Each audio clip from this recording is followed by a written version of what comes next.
കേരളത്തിലെ പരക്കെ നമുക്ക് ഇപ്പോഴും കാണാൻ പറ്റും. റോഡിൻ്റെ സൈഡിലുള്ള കടകൾ അടച്ച് പൂട്ടിക്കൊണ്ടിരിക്കുകയാണ്.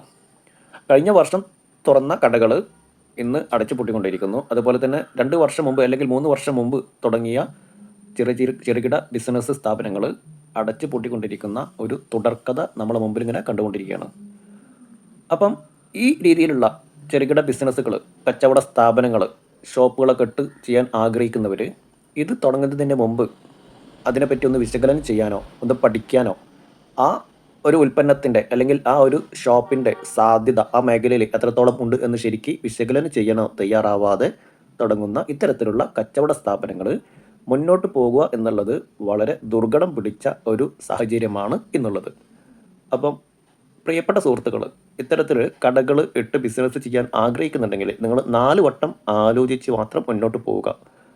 നിങ്ങളെ സപ്പോർട്ട് ചെയ്യാനും അതുപോലെ തന്നെ കട തുറപ്പിക്കാനും ഉദ്ഘാടനം കർമ്മം ചെയ്യാനൊക്കെ പലരും ഉണ്ടാവും. ശേഷം നിങ്ങളെ സഹായിക്കാനോ സപ്പോർട്ട് ചെയ്യാനോ ആരും തയ്യാറായിട്ട് വരത്തില്ല.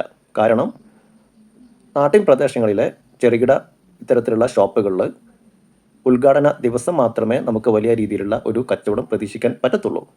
അതിനുശേഷം നമുക്ക് വലിയ പ്രതീക്ഷകൾ വെച്ച് പുലർത്താൻ സാധിക്കത്തില്ല. കാരണം ജനങ്ങളെ കുറ്റം പറഞ്ഞിട്ട് കാര്യമൊന്നുമില്ല. ജനങ്ങളുടെ കയ്യിൽ പണം പഴയതുപോലെ ഇന്ന് ലഭ്യമല്ല. അതുപോലെ തന്നെ വലിയ കുടുംബങ്ങളൊക്കെ ആണെങ്കിൽ അവർ നഗരങ്ങളിലേക്ക് പോയി പർച്ചേസ് ചെയ്യുന്ന ഒരു രീതിയാണ് ഇന്ന് നമുക്ക് പരക്കെ കാണാൻ പറ്റുന്നത്. അപ്പോൾ എന്ത് ബിസിനസ് ആയിക്കോട്ടെ, എന്ത് കച്ചവടമായിക്കോട്ടെ, ഏത് ഷോപ്പായിക്കോട്ടെ, തുറന്ന് പ്രവർത്തിക്കുന്നതിന് മുമ്പ് 4 വട്ടം ആലോചിക്കുക.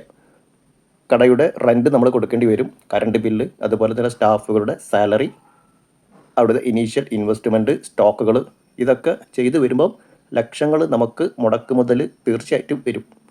അപ്പോൾ ഇത്തരത്തിലുള്ള ബിസിനസ് സ്ഥാപനങ്ങൾ മുന്നോട്ട് പോകണമെങ്കിൽ നമുക്ക് ബിസിനസ് കിട്ടിയേ തീരൂ. അപ്പോൾ അത് കിട്ടാത്ത പക്ഷം ആ ബിസിനസ് അവിടെ നിലനിൽക്കുന്നു. ഒന്നെങ്കിൽ നമ്മൾ ലോൺ എടുത്ത് ചെയ്യുന്ന ബിസിനസ് ആയിരിക്കും, അത് നമുക്കൊരു ബാധ്യതയായിട്ട് മാറുകയും ചെയ്യുന്നു. അപ്പോൾ 4 വട്ടം ആലോചിച്ചതിന് ശേഷം മാത്രമേ ഇത്തരത്തിലുള്ള ബിസിനസ്സുകളിൽ നിങ്ങൾ തുറക്കാൻ പാടുള്ളൂ.